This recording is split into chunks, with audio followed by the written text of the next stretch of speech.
Parler devant la caméra, spécialement au début, est une expérience particulièrement stressante. Vous vous installez par exemple pour réaliser une vidéo, vous installez vos petites lumières, vous branchez votre micro, vous mettez votre caméra, et au moment d'appuyer sur enregistrer, vous avez cette anxiété, ce stress qui commence à monter.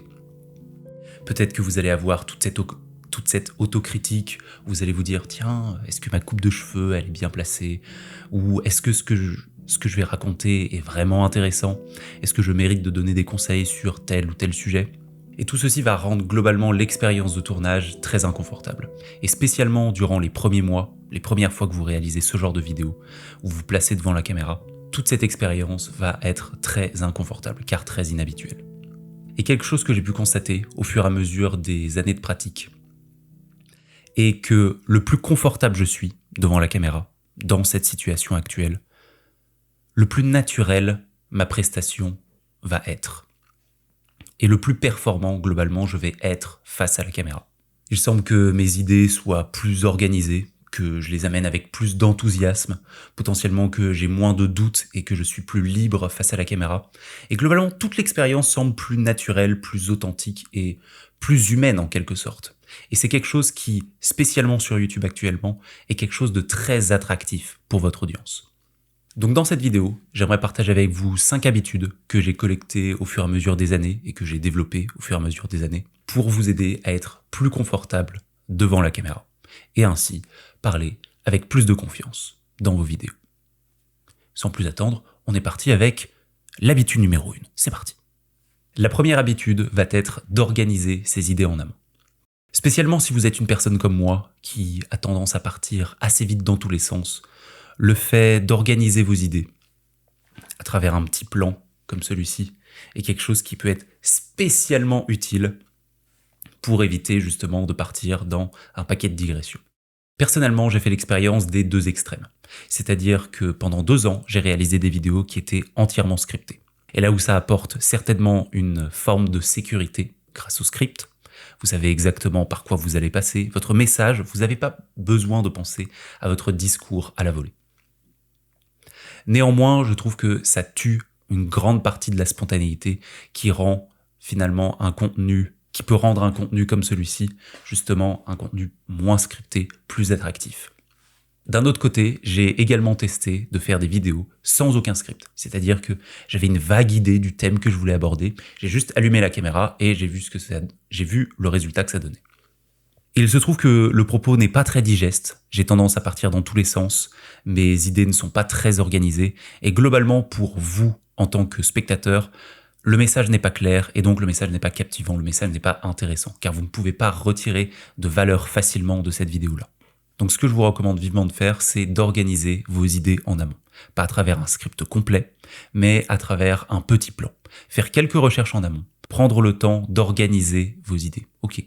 De quoi je veux parler, à qui je m'adresse, quel est potentiellement le problème que j'aimerais aborder dans ma vidéo, quelles sont les solutions que j'aimerais apporter à ce problème-là, et organiser tout ceci à travers un petit plan qui pourra vous servir de fil conducteur durant votre vidéo. Ça va ainsi vous alléger de toute la charge mentale liée à l'organisation de votre discours spontanément, et vous laisser finalement plus le temps d'apprécier cette expérience de simplement partager vos idées avec vos spectateurs. Et globalement, c'est tout simplement un hack rapide pour avoir un message qui soit plus clair et qui soit plus intéressant pour votre audience. Et pour avoir l'air plus intelligent de manière générale sur YouTube.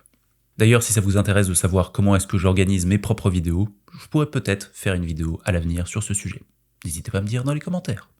Deuxième habitude, être sincèrement intéressé par le sujet. Cela peut sembler assez évident, dit comme ça, ou même être un conseil carrément trivial. Néanmoins, c'est selon moi l'un des conseils les plus importants de cette vidéo. Il y a certains sujets sur lesquels je pourrais simplement parler pendant des jours et des jours. Et je remarque que lorsque je parle devant la caméra, lorsque je réalise des vidéos sur des sujets sur lesquels je suis réellement intéressé, pour lesquels j'ai une vraie passion, toute l'expérience de la vidéo va avoir cette forme d'enthousiasme. Je vais partager toutes mes idées avec beaucoup plus d'enthousiasme. Et cet enthousiasme-là, vis-à-vis de ces idées-là, ça va se retransmettre à travers ma voix, la manière dont je vais parler va être plus vivante, la manière dont je vais bouger va être plus vivante également, et ça va rendre l'expérience globalement plus dynamique. On a tous eu cette expérience-là, lorsqu'on était au collège ou au lycée, d'avoir un prof qui nous parlait d'une matière qui, au départ, ne nous intéresse pas nécessairement, par exemple l'histoire ou la géographie. J'aime bien l'histoire, mais bon, peu importe, c'est pas le sujet, qui partage sa matière finalement avec tellement de passion, avec tellement d'enthousiasme, qu'il arrive à nous intéresser simplement par le levier de la passion et de l'enthousiasme. Et c'est exactement ce que ce conseil tente de répliquer. Car l'enthousiasme que j'ai dans mon sujet va se transmettre à travers ma voix, à travers mon langage corporel, à travers la manière dont j'organise mes idées, ce qui va rendre l'expérience beaucoup plus captivante pour vos spectateurs. Également, j'ai tendance à atteindre le flow beaucoup plus vite lorsque je parle de sujets qui m'intéressent, ce qui est donc un plus non négligeable. La troisième habitude, ça va être la récurrence d'entraînement, la récurrence de pratique face à la caméra. La communication face caméra est une compétence qui, certainement la théorie peut aider sur plein de points. Néanmoins, c'est une compétence qui est profondément ancrée dans le réel et qui est profondément ancrée dans la pratique. Donc le fait de pratiquer régulièrement et d'étendre cette pratique dans le temps est quelque chose qui va vous faire énormément progresser. La pratique est un énorme moteur de progrès dans cette compétence de communication face à la caméra. Et donc je vous encourage sincèrement à choisir une fréquence spécifique à laquelle vous allez vous exposer devant la caméra. Finalement, c'est un petit peu comme un muscle en quelque sorte. Et c'est un muscle qu'on entraîne très peu dans notre société. On a rarement l'occasion de parler à un objet inanimé et à faire un monologue pendant 10-20 minutes. C'est quelque chose qui est très peu entraîné. Et de ce fait, si nous voulons développer ce muscle spécifiquement, eh bien, c'est un peu comme la salle de sport. Pour entraîner ce muscle, nous devons justement aller à la salle et nous devons nous exposer face à la caméra. Donc que ce soit une fois par semaine, 2 fois par semaine, 3 fois par semaine, tous les jours, pourquoi pas si vous êtes motivé, ou simplement une fois par mois, l'idée c'est d'avoir une fréquence en tête et de vous tenir à cette fréquence, d'entraînement et de réaliser vos séances d'entraînement semaine après semaine pour avancer et accumuler de la pratique. Et c'est cette exposition qui va progressivement réduire l'inconfort que vous avez actuellement face à la caméra. Quatrième habitude, choisir l'horaire et le lieu de tournage avec précaution. J'ai eu l'occasion de tourner à plusieurs moments dans la journée, au fur et à mesure des années, et il y a juste certains horaires où ça marche pas, où ma performance va être grandement diminuée par rapport à d'autres moments dans la journée. Je vous donne quelques exemples. Par exemple, très tôt le matin, lorsque je viens juste de me réveiller, en plus d'avoir déjà une tête pas possible et des cernes pas possibles, j'ai juste tendance à parler lentement, à ne pas avoir envie de parler de manière générale, et mes propos ne vont pas être très construits. J'évite donc de tourner juste après m'être réveillé. Autre moment à éviter pour moi, ça va être juste après le repas. Juste après le repas, j'ai tendance à avoir un crash d'énergie, et donc c'est pas un moment idéal pour moi pour tourner une vidéo, pour délivrer la meilleure performance possible face à la caméra. Et donc j'ai appris simplement à travailler à partir de cet emploi du temps-là, de travailler avec mes forces et mes faiblesses, de tourner par exemple, là je tourne, il doit être, attendez voir, je peux vous dire, il est 12h06, donc globalement j'ai pris mon petit café il y a à peu près une demi-heure, donc tout va bien. Je suis dans une bonne plage pour délivrer une bonne performance face à la caméra. J'ai jamais essayé de tourner très tard le soir. Il y a certaines personnes qui sont fans de ce timing-là pour réaliser un travail créatif. Peut-être que j'essaierai à l'avenir. Vous pouvez peut-être me donner votre avis dans les commentaires. À quel moment tournez-vous vos vidéos ? Globalement, l'idée, c'est d'identifier vos variations d'énergie, vos propres variations d'énergie dans la journée et de jouer en fonction de celles-ci afin de délivrer la meilleure performance possible. L'autre point sous cette habitude pour moi, c'est de choisir un endroit calme et particulièrement sans passage intempestif de personnes autour de moi. S'il y avait quelqu'un dans la même pièce dans laquelle je tourne, ce serait définitivement plus difficile. Ce ne serait pas impossible, mais pour moi, c'est une distraction supplémentaire. De même, savoir qu'il y a des bruits potentiellement qui peuvent apparaître autour, c'est simplement de la charge mentale supplémentaire à gérer. Et toute cette charge mentale qui est allouée à ces distractions potentielles aux alentours est simplement une énergie que je ne peux pas investir pour atteindre le flow et délivrer la meilleure performance possible face à la caméra.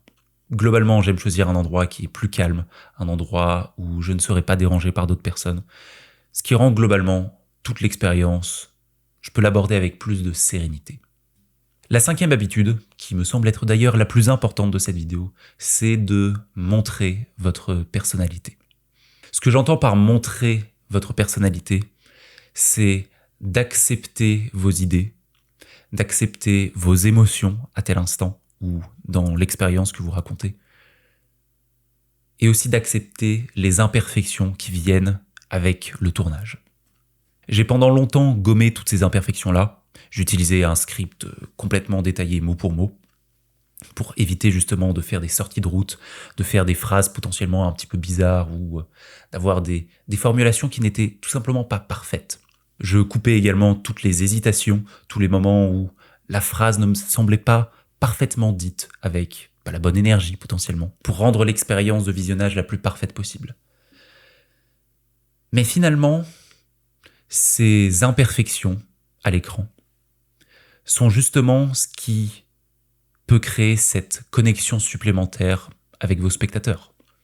Ces imperfections-là, durant le tournage, sont justement ce qui caractérise votre authenticité, sont justement ce qui donne le charme, je trouve, à ce genre de vidéo.